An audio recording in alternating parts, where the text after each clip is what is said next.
My name is Officer Bennett, and I'm here today to talk to you guys about some fraud scam things that we've been dealing with recently.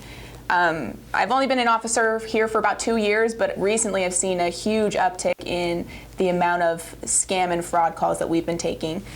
It's actually pretty frustrating for me because a lot of these people that are, committing these acts, it's very hard to find them. It's very hard to find any information about them. So I'm just gonna kind of give you guys some tips, some warning signs to look out for. Usually it's the elderly community that these people target, and I've seen some with foreign exchange students. So those two, it happens to other people, but usually it's people in the retirement community and foreign exchange students at Dixie State. So usually what these people do is they will say that there's something wrong with a passport, a social security card, something of that sort. They'll give you a call and they'll say, you need to pay this amount of money to reinstate that or get the problem fixed. Instead of asking for Venmo or other methods of, or Zelle or other methods of payment, they'll ask the person to go to a store and get some sort of gift card. And then they'll ask for the gift card numbers, and they'll take the money from the gift cards. And they're large amounts of money. They're usually upwards of $1,000, $2,000 on each transaction. So I'll kind of give an example of ones that I've dealt with so you can kind of think of, just have an example. So the other day I dealt with one where an elderly man was contacted by these scammers by phone. I don't have any idea how they get their phone numbers or their information. I couldn't tell you, but they get in contact with him by phone. They tell him that there's an issue with his passport. His son actually told him, hey, this is sounds like a scam, but he was so concerned that he wouldn't be able to fix his passport that he went through with what the scammers were telling him to do. So they even sent him a taxi, took him to Target, made him get, I think it was $3,000 in Target gift cards. He scratches off the back of the gift cards, gives them the numbers, and then they use that money for whatever they use it for. Like I said, it's very hard to track any of these people. Their phone numbers are not, even with our system that we can use to track phone numbers, we're not going to be able to find who this person is. They're usually not even in America, or they're in a completely different country. So it's just very difficult to find anything. Even with, on this case specifically, I tried to follow up with the taxi company to see if there was any, information that they had, because they bought the taxi for the guy. I followed up with Target to see if the order, I could find where the order was shipped to, and none of that information is able to either be given, or we don't have any leads on anything. So it's very hard to find these people, and it's frustrating because so much money is being lost. And all these people that I've been dealing with are usually retired, so that's their savings, that's their life savings, and they're just giving this money away to people.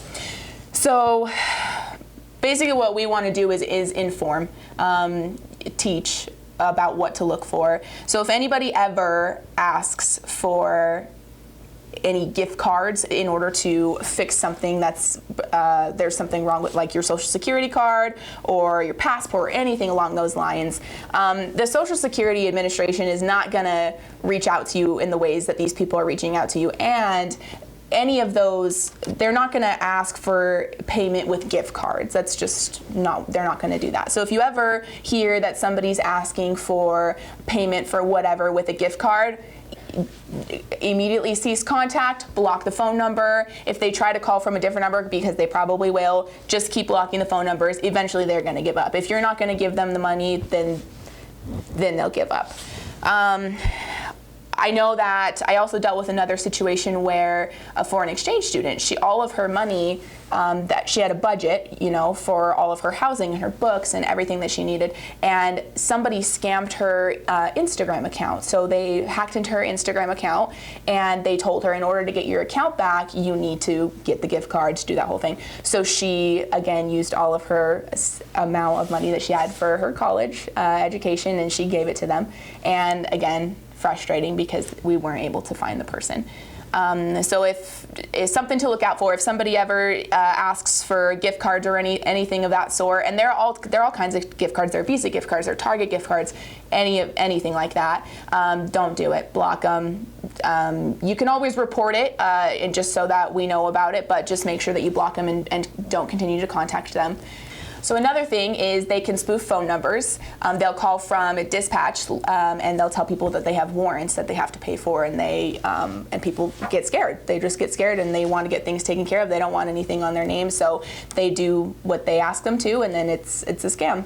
Along with the phone numbers, they usually are, like I said earlier, they're untraceable, even with our TLO system that we use, or they'll use burner phones, so they don't use it more than once, and they always call from different numbers.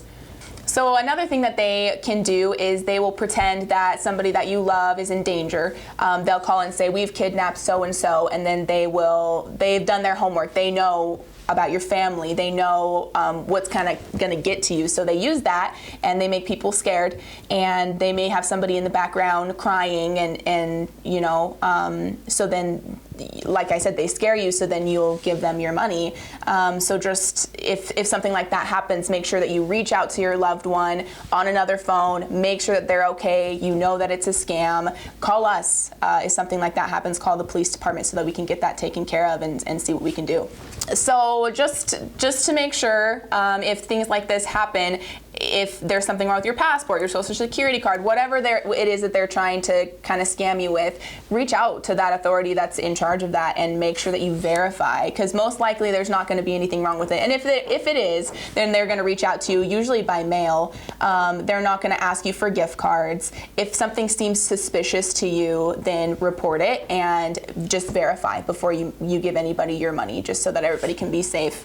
On a separate note, I know that, like I said, it's usually the retirement community that people kind of scam. If you're watching this and you have a mom or a dad that doesn't really use social media, inform them, kind of give them some tips and things to look out for, as well as maybe some foreign exchange students if you have anybody at the college or anybody that's kind of vulnerable that might be able to be scammed by these people.